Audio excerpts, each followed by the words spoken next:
नमस्कार दोस्तों, मैं डॉक्टर विजय कुमार आप सभी का स्वागत करता हूं आज के इस लेक्चर में। आज के लेक्चर का टॉपिक है प्लियोट्रॉपी।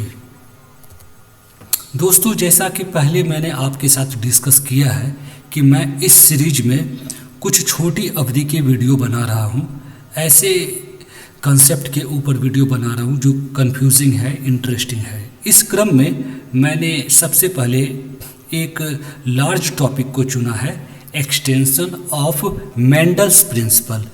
इस टॉपिक के अंदर कुछ सब टॉपिक्स हैं, उसको मैंने छोटे छोटे वीडियो बनाकर इनको एक्सप्लेन करने की कोशिश कर रहा हूँ।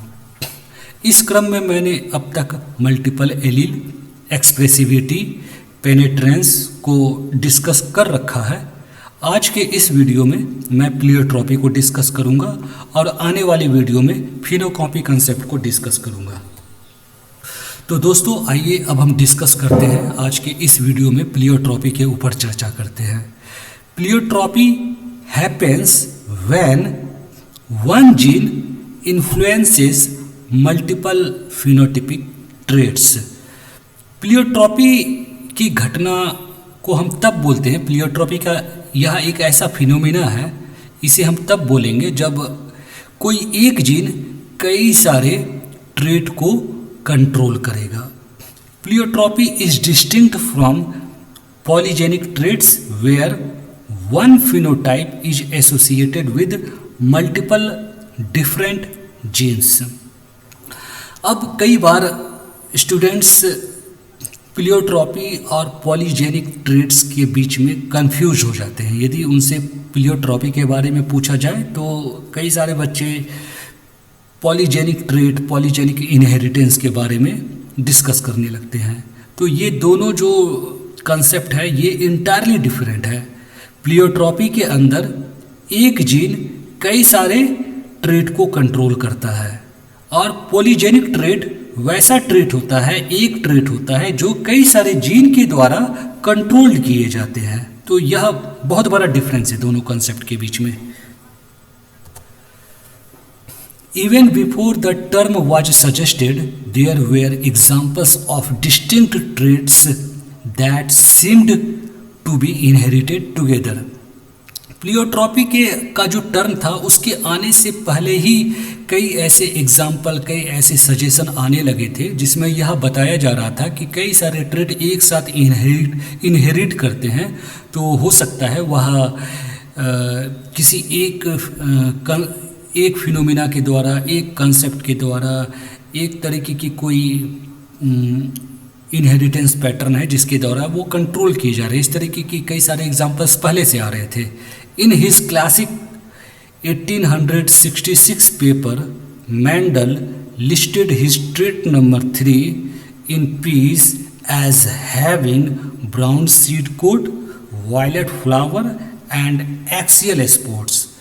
मैंडल ने भी जो अपना पेपर पब्लिश किया था वर्ष 1866 में, उसमें मैंडल ने बहुत ही क्लियरली यह डिस्कस किया था कि जो ट्रेट नंबर 3 है उसमें brown seed coat, violet flower and axial spots, ये सारे जो ट्रेट है वो एक साथ इनहेरिट हो रहे थे।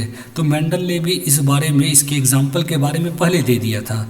लेकिन यह जो कंसेप्ट, पूरा जो कंसेप्ट है प्लियोट्रॉपी का, वह बाद में क्लियरली निकल कर आया कि एक जीन कई बार, कोई एक पार्टिकुलर जीन कई सारे ट्रेट को कंट्रोल करता है। Pleiotropy explains the genetic effect of a single gene on various phenotypic traits. यह मैंने ऑलरेडी डिस्कस किया है। प्लियोट्रॉपी एक्सप्लेन करता है कि कोई एक सिंगल पार्टिकुलर जीन कई सारे फिनोटिपिक ट्रेट्स को किस तरीके से कंट्रोल कर रहा है। The fundamental mechanism is that the gene codes for a product that is, for instance, used by various cells or has a signaling function on various targets. इसका जो मैकेनिज्म है, प्लियोट्रॉपी का जो मैकेनिज्म है वह कुछ इस तरीके से है कि वह पार्टिकुलर जीन जो कई सारे ट्रेट को कंट्रोल कर रहा है, या तो वह कुछ ऐसा प्रोडक्ट बना रहा है, कोई ऐसा प्रोटीन बना रहा है जो एक साथ कई सारे अलग अलग तरह के सेल्स के ऊपर एक्ट कर रहा है, या फिर उस जीन का जो प्रोडक्ट है वह कुछ सिग्नलिंग फंक्शन दिखा रहा है जो कि वेरियस टारगेट को अफेक्ट कर रहा है। तो इस तरीके से कोई एक पार्टिकुलर जीन कई सारे ट्रेट को कंट्रोल करता है। A typical example of pleiotropy is the human disease phenylketonuria.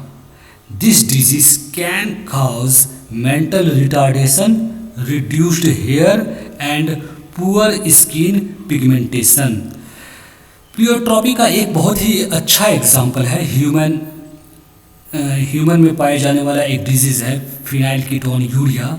इस डिजीज़ के अंदर यह जब डिजीज़ होता है तो फिर इसके अंदर मेंटल रिटार्डेशन भी होता है, रिड्यूस्ड हेयर आपके कम हो जाएंगे, और पुअर स्किन पिगमेंटेशन, स्किन की जो पिगमेंटेशन है वह अफेक्टेड होती है। तो यह प्लियोट्रॉपी का एक एग्जाम्पल है। और यह जो प्लियोट्रॉपी है फिनाइलकीटोन्यूरिया, इसका कॉज क्या है उसके ऊपर हम अभी डिस्कस करेंगे। It is caused by mutation in a single gene that codes for the enzyme phenylalanine hydroxylase, which changes the amino acid phenylalanine to tyrosine।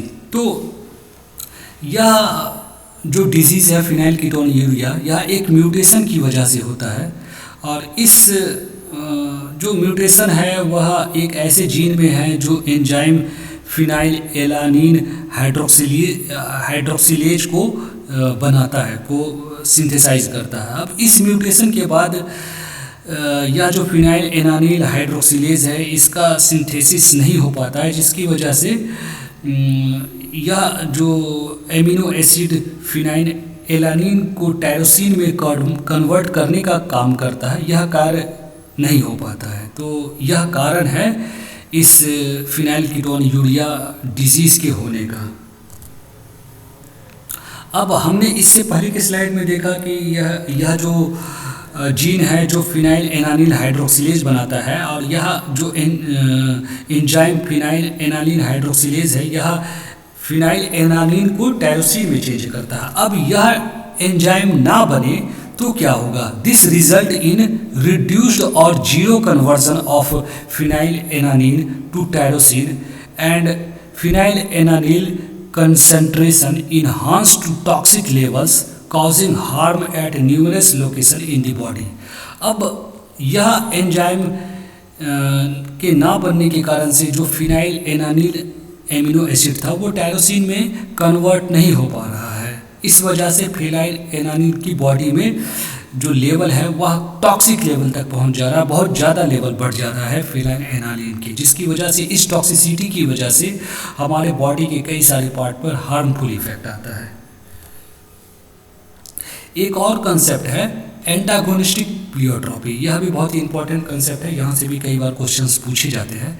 तो एंटागोनिस्टिक प्लियोट्रॉपी क्या है? Antagonistic pleiotropy refers to a gene that has a mixture of beneficial and detrimental phenotypic effect।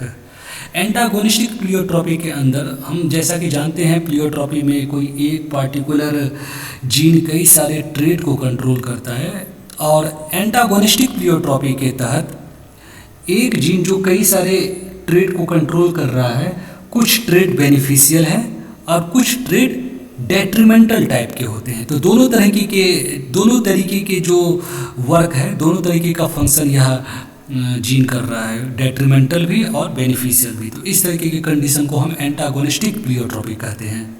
For instance a gene codes for the protein P53 which suppresses cell proliferation and thereby prevent cancer.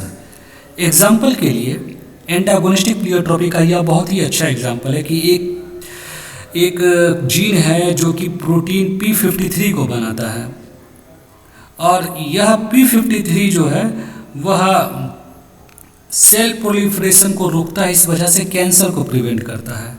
However it also prevents stem cell proliferation, hence the inability to replenish worn out to tissue later in the life.